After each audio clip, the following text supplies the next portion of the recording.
Bonjour à tous, je vous retrouve aujourd'hui pour un sujet qui fait rêver dans les chaumières, comment être édité. Évidemment, il n'existe pas de réponse toute prête et toute crue, donc on va nuancer un petit peu notre problématique et se demander comment mettre le plus de chances possible de notre côté pour être édité. Avant de commencer, gros disclaimer, je ne vais pas, bien sûr, énoncer de vérité absolue. Vous pouvez très bien ne respecter aucun des conseils que je vais donner et séduire un éditeur. Néanmoins, ça fait 2 ans et demi maintenant que j'envoie passer des textes pour Magic Mirror Édition et que je suis amenée à choisir ce que l'on va éditer.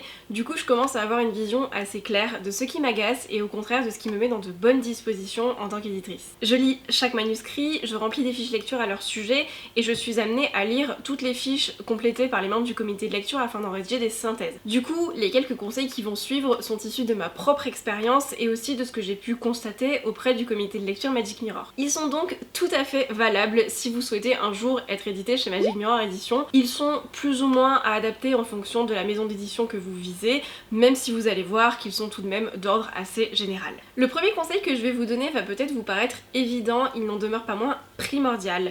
Renseignez-vous sur la maison d'édition chez qui vous envoyez votre manuscrit. Il y a 2 points auxquels vous devez impérativement accorder de l'importance. Le premier étant la ligne éditoriale. Assurez-vous bien que votre texte correspond à ce que publie l'éditeur en question. Il ne vous viendrait pas à l'idée de proposer votre thriller psychologique à un éditeur spécialisé dans les albums pour enfants. L'exemple est volontairement un peu gros, mais c'est important de le prendre en compte, de prendre ça en considération, même pour les détails un peu plus subtils. Chez Magic Mirror Édition, on a une ligne éditoriale très pointue avec 2 critères majeurs. Il faut que ce soit une réécriture de contes de fées et il faut que ce soit un roman. Eh bien, nombre d'auteurs s'arrêtent au nom de l'entreprise qui rappelle quand même un univers merveilleux de contes de fées et lisent vraiment en diagonale les informations qu'on peut donner sur notre site internet quand ils les lisent, ce qui fait qu'on reçoit beaucoup de manuscrits qui s'inscrivent effectivement dans un genre merveilleux ou fantastique, mais qui ne sont pas du tout des réécritures de contes de fées, et d'autres textes qui effectivement sont des réécritures mais qui ne sont pas du tout au format romanesque, c'est souvent des textes très courts qui sont plutôt prévus pour de l'illustrer. Ce sont des textes que l'on refuse systématiquement car ils ne correspondent pas à ce que l'on édite. Et c'est frustrant pour nous, en plus de nous faire perdre du temps, mais ça l'est encore plus pour l'auteur qui se prend un refus, j'ai envie de dire gratuit, qui n'engage pas la qualité de son texte, c'est juste que ça correspond pas à ce qu'on édite. Si vous cherchez à faire éditer votre texte, vous allez en recevoir des refus et c'est pas toujours facile à vivre, du coup évitez-vous au moins cela. Avant d'envoyer votre manuscrit à quelqu'un, assurez-vous bien que le genre et le format peuvent trouver leur place au sein des collections proposées par l'éditeur visé, même si c'est un éditeur généraliste. Ce petit travail de recherche vous permettra aussi de justifier, par exemple dans une lettre d'intention, de pourquoi vous voulez être édité chez cet éditeur en particulier et pas chez quelqu'un d'autre. Même si dans les faits vous envoyez à plusieurs personnes, c'est toujours mieux de montrer que l'on a choisi cet éditeur et que l'on a envie de travailler avec lui. Chez Magic Mirror, on ne demande pas de lettre d'intention, par contre on a pas mal de petites conditions à remplir pour pouvoir envoyer son manuscrit, ce qui m'emmène à mon second point.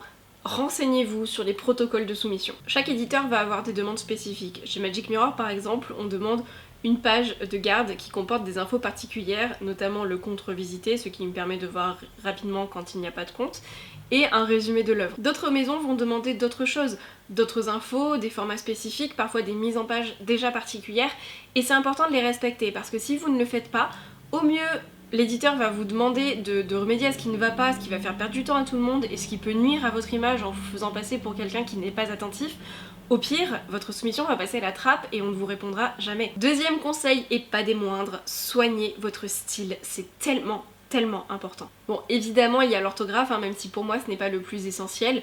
Bien sûr, moins vous avez de fautes, mieux c'est, mais à mes yeux, l'orthographe commence à devenir problématique vraiment quand il y a 10 fautes par page et que ça nuit à la bonne compréhension du texte. Quoi qu'il en soit, les fautes d'orthographe, c'est quelque chose que l'on va facilement pouvoir corriger lors du travail éditorial. En revanche, ce qui est beaucoup plus embêtant, ce sont les problèmes de grammaire et de syntaxe.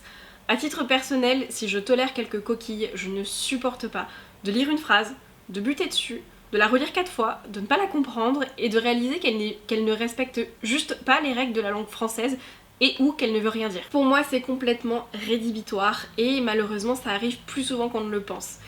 Je ne peux pas partager ça avec vous par respect pour les auteurs, mais je tiens un petit recueil de perles, à la fois drôles et dramatiques, et je peux vous assurer qu'il est quand même bien fourni. Dans le même ordre d'idées, trouvez votre style d'écriture et soignez-le. On pourra toujours revenir sur l'orthographe, sur l'intrigue, rectifier la psychologie ou la cohérence des personnages, corriger le rythme de la narration, les différentes étapes du récit. Ça fait partie des champs d'action possibles pour l'éditeur.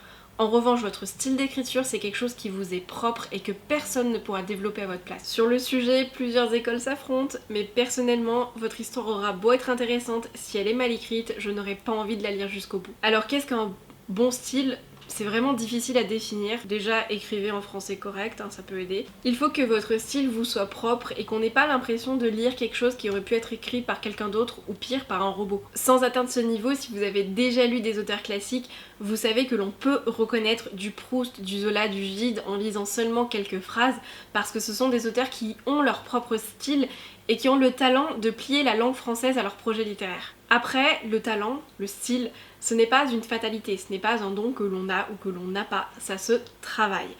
Certains ont des facilités et certes, c'est un travail de longue haleine que de se forger un style, mais vous pouvez tout à fait l'améliorer et l'exercer déjà en vous faisant relire. C'est vraiment important de recevoir un avis externe et objectif sur votre œuvre, même si c'est une démarche qui, je le conçois, peut être très difficile. Dites-vous que dans tous les cas, si vous envoyez votre texte à un éditeur, plusieurs personnes vont le lire et vont émettre un avis dessus, et s'il est retenu, encore plus de personnes le liront et n'hésiteront pas à donner leur avis. Du coup, lancez-vous. Vous pouvez réquisitionner vos amis, trouver des bêta-lecteurs sur le net, ou encore vous inscrire sur des forums comme Cocyclic ou Plume d'Argent, je vous mets les liens en barre d'infos, qui ont respectivement vu émerger des auteurs comme Jean-Sébastien Guillermou et Christelle Labosse. Si vous en avez l'occasion, participez à des ateliers d'écriture. Si ce n'est pas possible, vous pouvez toujours vous exercer tout seul grâce au petit jeu littéraire de Loulipo. Loulipo, pour ceux qui ne connaissent pas, c'est l'ouvroir des littératures possibles ou potentielles, je suis plus sûre, mais c'est un collectif d'écrivains qui aiment écrire sous la contrainte. Et ils proposent sur leur site, je vous mettrai le lien en barre d'infos, pas mal d'exercices qui nous poussent à jouer avec la langue et à entrevoir toutes les possibilités merveilleuses qu'elle nous offre quand on sort de notre zone de confort. Ensuite, évidemment, lisez beaucoup. Ce conseil-là m'a été soufflé par les membres du comité de lecture Magic Mirror et je ne peux qu'approuver. Fuyez comme la peste les fins prévisibles. Faites attention aux schémas faciles, récurrents, trop évidents, quitte à vous surprendre vous-même. Il n'y a rien de plus décourageant que de s'attaquer à une histoire et avoir l'impression de l'avoir déjà lue au moins 10 fois. Chez Magic Mirror, c'est assez spécifique, mais on a un schéma qui revient sans cesse et que les membres du comité de lecture commencent à ne plus pouvoir supporter. C'est celui de la jeune orpheline qui vit dans notre monde et qui se rend compte après quelques péripéties qu'elle est l'héritière du royaume des contes de fées qu'elle doit sauver d'une fin inéluctable. Évitez les clichés. Essayez d'être originaux et encore une fois, sortez de votre zone de confort. Si vous ne devez retenir qu'un seul conseil, soignez au maximum vos 10 premières pages. Ces 10 premières pages vont être la vitrine de votre roman. C'est grâce à elles que le lecteur va se faire une idée de l'histoire et il peut être très difficile de se détacher d'une première impression, donc évitez qu'elle soit mauvaise. Il n'y a rien de pire que de deviner la fin d'une histoire dès les 10 premières pages, de sauter à la fin du manuscrit pour vérifier et de constater qu'on avait effectivement bien deviné. C'est souvent la curiosité qui nous fait dévorer un livre. Soyez mystérieux. Dans les 10 premières pages, plantez les graines de votre intrigue et surprenez le lecteur. Faites attention avec la romance.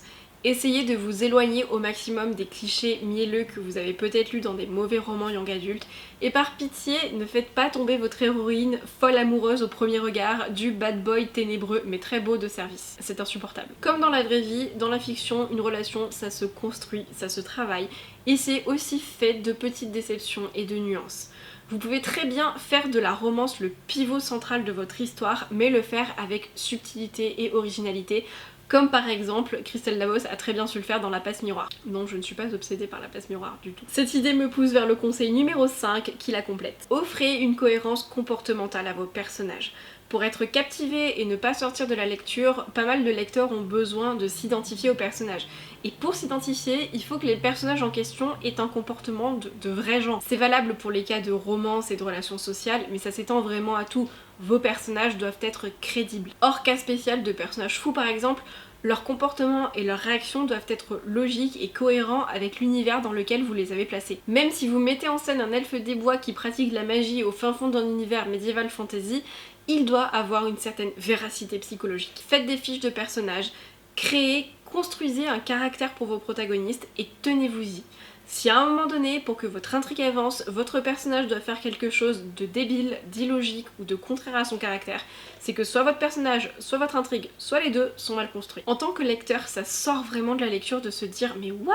Pourquoi il fait ça ?» En changeant légèrement le contexte par respect pour l'auteur pour pas que vous le reconnaissiez ou qu'il se reconnaisse, j'ai déjà lu un manuscrit où on met en avant une menace terrifiante qui empoisonne le quotidien du personnage principal qui en plus doit protéger sa petite sœur. Et un soir, alors qu'il y a du bruit dans la rue, qu'ils sont terrorisés, au lieu de faire ce qu'un être humain normal ferait, c'est-à-dire soit rester caché pour protéger sa petite sœur, soit au pire regarder par la fenêtre pour voir ce qui se passe, le personnage décide de sortir dans la rue avec sa sœur pour voir ce qui se passe. Pourquoi? Ça n'a aucune logique, pourquoi? Personne ne ferait ça. Sauf que pour les besoins de l'intrigue, l'auteur avait besoin que son personnage et sa sœur soient dans la rue à ce moment-là, malheureusement. Posez-vous toujours la question, essayez de savoir si c'est un comportement normal, s'il est logique et s'il est raccord avec votre personnage et avec ce que vous avez distillé autour de ce personnage. Si c'est un personnage qui est peureux, qui doit protéger quelqu'un, il va pas prendre des risques inconsidérés. Voilà. Si jamais vous avez besoin d'amener votre personnage à faire quelque chose pour les besoins de l'intrigue, modifiez les choses, modifiez légèrement votre intrigue, modifiez le caractère du personnage ou alors modifier la manière dont c'est amené, mais faites vraiment attention à ça, c'est ultra important. Et voilà, c'était les 5 conseils que je pouvais vous donner pour mettre le plus de chances possible de votre côté quand vous essayez d'être édité par un éditeur indépendant. Évidemment, ces conseils n'engagent que moi, libre à vous de piocher à l'intérieur et de ne prendre que ce que vous trouvez pertinent. D'ailleurs, si des collègues éditeurs passent par là, je serais ravie de savoir en commentaire ce qui vous met dans de bonnes dispositions quand vous ouvrez un manuscrit. Je tiens à remercier les membres du comité de lecture Magic Mirror qui m'aident vraiment au quotidien. Et merci à ceux qui m'ont donné leur avis sur la question pour m'aider à préparer cette vidéo. J'espère qu'elle vous aura plu et qu'elle aura pu vous aider. Si c'est le cas, je vous invite à la partager, vous pouvez vous abonner à ma chaîne, me suivre sur Instagram, c'est là où je suis le plus active. Et moi je vous dis à très bientôt.